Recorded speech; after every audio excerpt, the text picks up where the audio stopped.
येणारी निवडणूक आताच माझ्या आजीच्या वक्त्यांनी सांगितल्याप्रमाणे ही कुठल्या ग्रामपंचायतची निवडणूक नाही, जिल्हा परिषदेची नाही, पंचायत समितीची नाही, आपल्या देशाचं भवितव्य ठरवणारी निवडणूक आहे। आपण सर्वजण शेतकरी आहेत। 10 वर्षापूर्वी ज्यावेळेस आपल्याला मोदी लाट आली होती, गुजरातचा खोटा विकास दाखवला गेला, स्वामीनाथन आयोग लागू करण्याचं आपल्याला आश्वासन दिलं गेलं, शेतकऱ्यांचं उत्पन्न दुप्पट करू असं सांगितलं गेलं, प्रत्येकाच्या खात्यात 15 लाख देऊ असं सांगितलं गेलं, वर्षाला 2 कोटी बेरोजगारांना नोकऱ्या देऊ असं सांगितलं गेलं, महागाई कमी करू असं सांगितलं गेलं। असं सगळ्या खोट्या गोष्टी सांगून आपल्याला ह्या देशाची सत्ता या भारतीय जनता पार्टीने हस्तगत केली 10 वर्षापूर्वी। 10 वर्षात काय झालं? 10 वर्षापूर्वी आपण सगळेजण शेतकरी आहेत, आपल्यापुरतंच बोलू फक्त। 10 वर्षापूर्वी आपल्याला 1 एकर नांगरण करायला 600 ते 700 रुपये लागत होते, आज 2000 रुपये लागतात, बरोबर आहे ना?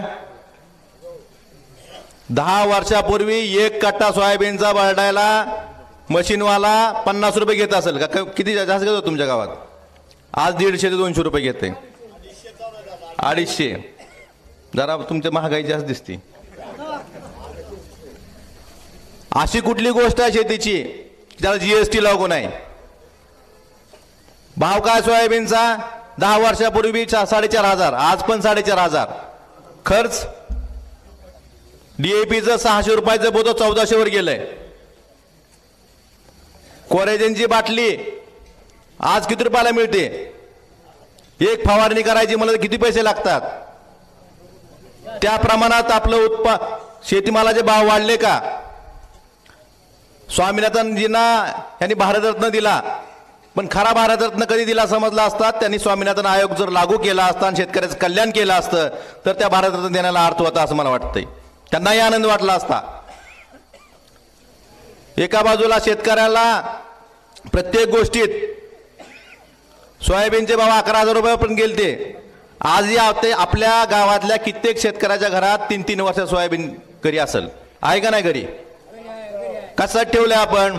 आज भाव वाढल, उद्या भाव वाढल, त्याचं वजन कमी व्हायला लागलं वरचेवर, त्याची पिटी व्हायला लागली बघा उडून, पण भाव काय वाढत नाही? का वाढत नाही भाव? आताच दादानी सांगितलं की एवढं तेल आयात केलं, किती लाख टन, पण तेल आयात केलं ते केलं, ठीक आहे, माणसाला खायला लागतं म्हणून त्याला समजून घेऊ आपण। सोयाबीन 100 किलो गाळलं तर त्यातलं फक्त 18 किलो तेल निघतं, बाकीची निघते डीओसी, आणि डीओसीच्या भावावर सोयाबीनचा भाव आंतरराष्ट्रीय बाजारात ठरतो। ह्याने डीओसी आयात करायची काय गरज आहे? डीओसी माणसाला खायला लागते का? डीओसी कोण खाते तुम्हाला माहित आहे का?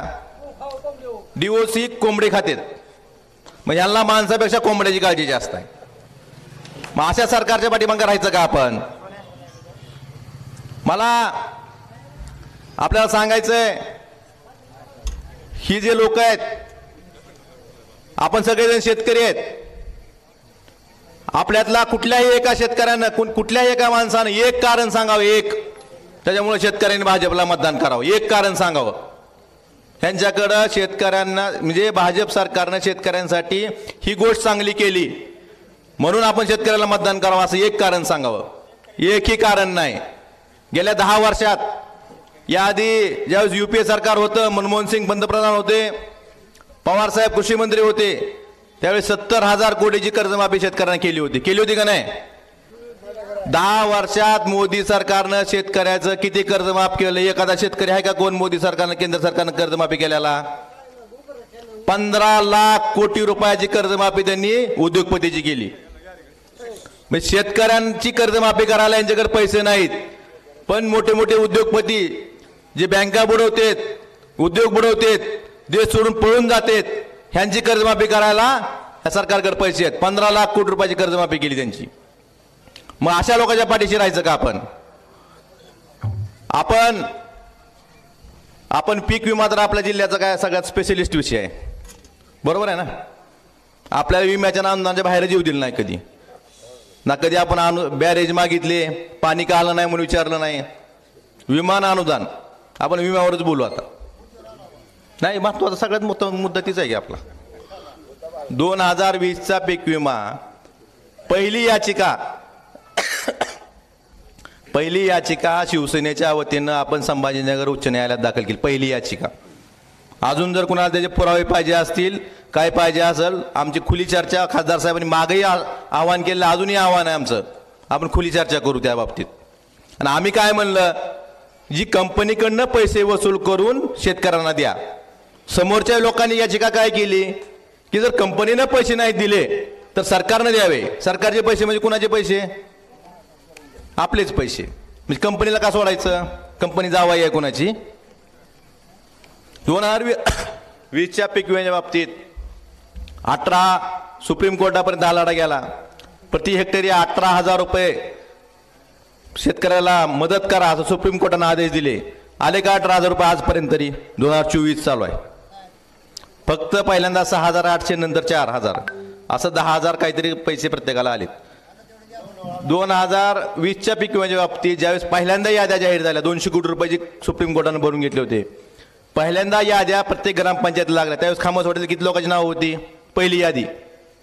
ज्यावेळेस आपण आंदोलन केलं शिवसेनेच्या वतीनं, दिवाळीमध्ये उपोषण केलं, त्याच्या आधी प्रत्येक आपल्या तालुक्यातल्या फक्त 7,000 शेतकऱ्याची नावं होती. त्यानंतर आपण त्यांना सांगितलं की आज चालणार नाही, ज्या शेतकऱ्यांनी विमा भरला ह्या सगळ्या शेतकऱ्यांना विमा दिला पाहिजे. ह्यांचा प्लॅन काय होता? NDRF SDRF मध्ये ज्या शेतकऱ्यांना मदत मिळाली त्या शेतकऱ्यांना पैसे द्यायचे आणि 200 कोटीत सगळा विषय मिटवायचा. 550 कोटी द्यायचे नाहीत, हा प्लॅन होता. परंतु आपण हाणून पाडला.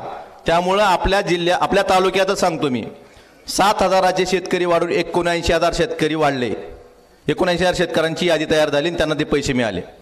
अजून राहिलेले 8,000 अजून मिळालेले नाहीत. 21च्या बाबतीत काय झालं? 21च्या बाबतीत राज्यस्तरीय तक्रार निवारण समितीपर्यंत गेला. इकडे कलेक्टरच्या मागं लागून आपण त्या कंपनीवर RRC कारवाई करायला लावली. RRC कारवाई केली, कंपनी गेली कोर्टात. कंपनी सरकारी वकील सांगू शकला नाही. कंपनी म्हणली की सरकारला अधिकारच नाही RRC कारवाई करायचा. त्यावेळेस सरकारनं सरकारी वकिलांना योग्य बाजू न मांडल्यामुळे त्या कंपनीला ज्या गोष्टीला स्टे मिळाला. 21चा राहिला. 22च्या बाबतीत काय झालं? 22चे पैसे आता आलेत. आपण राज्यस्तरीय तक्रार निवारण समितीपर्यंत गेलो. त्यानंतर कंपनीवर RRC कारवाई केली. मी गेडाम साहेबाला भेटलो. गेडाम साहेबांनी त्यांचे जे रेग्युलेटिंग अथॉरिटी आहे विमा कंपनीची, त्यांना पत्रव्यवहार केला. त्यानंतर त्यांनी पैसे दिले. पण त्यातही सगळे पैसे आले का? निम्याच लोकांना आलेत. आपलं सर्कल तर मागच ठेवलं होतं. आता कसं तरी पैसे थोडे थोडे येलेत, अजून पैसे आलेले नाहीत. मला विचारायचं आहे, आपण, तुम्हाला माहिती आहे का सगळ्यांना, 1 हेक्टर सोयाबीनचा पीक विमा भरायला कंपनीला आपण पैसे किती देतो? कुणाला माहिती आहे सांगा, किती देतो आपण?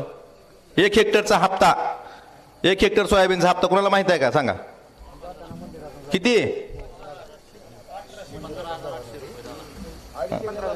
पण आपल्याला वाटतं आपण 1 रुपयात पीक विमा भरतो, 800 रुपयात भरतो. 800 रुपये नाही तर 15,000 रुपये आपण हेक्टरी, आपण शेतकरी, राज्य सरकार आणि केंद्र सरकार मिळून कंपनीला देतात. आता माझा दुसरा प्रश्न आहे की आपण सरासरी 15,000 हेक्टरीपेक्षा जास्त सरसकट कधी विमा मिळाला का आपल्याला? आपण जेवढे पैसे कंपनीला देतो, म्हणजे सरकार देतंय, मग आपलं म्हणणं काय पाहिजे? तुमचं माझं सगळ्याचंच, जे पैसे तुम्ही कंपन्याला देतो आमच्या नावावर, ती पैसे थेट आम्हालाच द्या. काय अडचण आहे का? आपल्याला देतं काय अडचण आहे का? पण ह्यांना अडचण आहे. काय अडचण आहे सांगू का? आपण इलेक्ट्रोल बॉन्ड भाजपला देऊ शकत नाहीत. लक्षात आली का अडचण काय ती? इलेक्ट्रोल बॉन्ड कोण देऊ शकतं? कंपन्या. शेतकरी देऊ शकतो का? शेतकरी जर इलेक्ट्रोल बॉन्ड देतो म्हणला तर मग आपल्याला पैसे देतील ती. आपण ह्या गोष्टी लक्षात घेतल्या पाहिजेत. आपणच पैसे द्यायचे कंपनीला आणि पुन्हा मागं लागत बसायचं. दे बाबा 15,000 रुपये द्यायचे, पुन्हा कधी 6,000 दे म्हणायचं, 2,000 दे म्हणायचं, KYC झालं नाही म्हणायचं, इंटिमेशनला ते पोरं आले की ती मध्ये 500 रुपये दे, ते टक्केवारी कमी लावायची जास्त लावायची, नकोच ना. पुन्हा कुणाला उपोषण करायची गरज नको, कुणाला फेसबुक लाईव्ह करायची बी गरज नाही पडणार. बरोबर आहे ना? जर 15,000 रुपये जर शेतकऱ्याला कंपनीला जी सरकार देत आहे तेच आपल्याला दिले तर आपण विमा मागचाल का? ही गोष्ट आपण लक्षात घेतली पाहिजे. दुसऱ्या बाजूला 6,000 रुपयाचं सांगतात आपल्याला. ते 6,000 रुपयाप्रमाणे किती पैसे होते? महिन्याला 500 रुपये, दिवसाला 16.5 रुपये. आज आपण रोज 100 रुपयाचं तेल टाकतो ना गाडीत, 8 रुपये तर 18 रुपये तर GST सरकारला जाते आपलं रोज, आणि त्या 16 रुपयाचं आपण नटतो. आपण ह्या गोष्टी लक्षात घेतल्या पाहिजेत. आपण हे फसवं सरकार आहे. आणि मोदी काय म्हणतात अजून, परवा एक मी कुठं ऐकलं त्यांचं, ये तो टेलर है अभी पिक्चर अभी बाकी आहे म्हणले. म्हणजे 11,000चं सोयाबीन 4,000 आणलं ही टेलर आहे, अजून 1,000 रुपयावर आणल्यावर पिक्चर आहे की त्यांचा. म्हणजे 1,000 रुपये आणतपर्यंत आपण त्यांना निवडून द्यायचंय का आपल्याला? ह्या गोष्टी आपण लक्षात घेतल्या पाहिजेत. दुसरा विषय विकासाचा. काही लोक म्हणतात आम्ही विकासासाठी भाजपमध्ये गेला, 4.5 वर्षात भाजपने विकास केला नाही, परत राष्ट्रवादीत गेले. विकासावर तर यांना बोलायचा अधिकार नाहीच.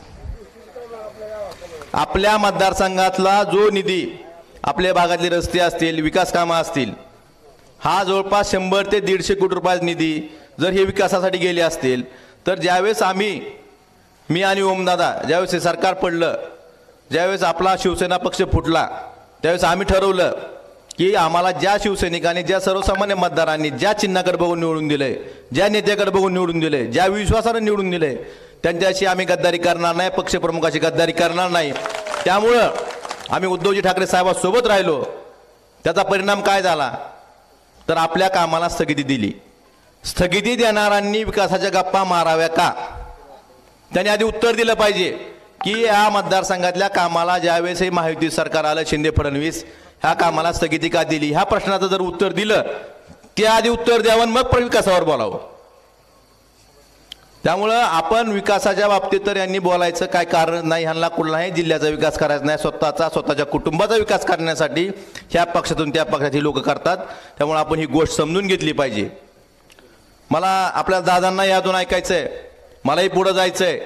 फक्त शेवटची सगळ्यांना कळकळीची विनंती करून सांगतोय, आपण शेतकरी आहेत सगळे, आणि जर आपल्याला हे मोदीचं टेलरनं पोट भरलं नसल तर पिक्चर बघायची वाट बघावी. नाहीतर ह्यांचा पिक्चर फ्लॉप करायची तारीख आपली किती आहे? 7 मे. आणि ह्यांचा 4 जूनला ह्यांचा निकाल लावायचा आपल्याला. त्यासाठी आपले जे खासदार आहेत, ओमदादा असे खासदार आहेत, प्रत्येकाला आपलेसे वाटतात. आजपर्यंतचा कुठला खासदार संसदेत बोललेला बघितला होता का आपण? शेतकऱ्यांच्या विषयी बोललेला बघितला होता का? आपल्या जे जिल्ह्याचे प्रश्न आहेत हे मांडलेला बघितला होता का आपण? म्हणजे सर्वसामान्य माणसाच्या लाईटच्या फ्यूज पासून संसदेपर्यंत आवाज उठवणारा खासदार आपला ओमदादा आहे. आपले नशीब आहे सगळ्यांचे की असा खासदार आपल्याला लाभलेला आहे. आजही बऱ्याच महाराष्ट्रातील बाहेर जिल्ह्यातून आम्हाला फोन येतात, असे खासदार आम्हाला पाहिजेत म्हणून. आपलं नशीब आहे, असं नेतृत्व जपणं ही आपली जबाबदारी आहे. त्यामुळे परत एकदा आपल्याला विनंती करतोय की येत्या 7 तारखेला आपण मशाल या चिन्हासमोरील बटन दाबून ओमदादांना महाराष्ट्रात सगळ्यात जास्त मताधिक्याने निवडून आलेला खासदार म्हणून निवडून द्यायचंय. यासाठी आपण सगळ्यांनी काम करावं, एवढीच विनंती करतो. माझ्या शब्दांनी विराम देतो. धन्यवाद. जय हिंद, जय महाराष्ट्र. ताजे अपडेट मिळवण्यासाठी उस्मानाबाद न्यूजला सबस्क्राईब करा आणि बेल आयकॉन प्रेस करण्यास विसरू नका.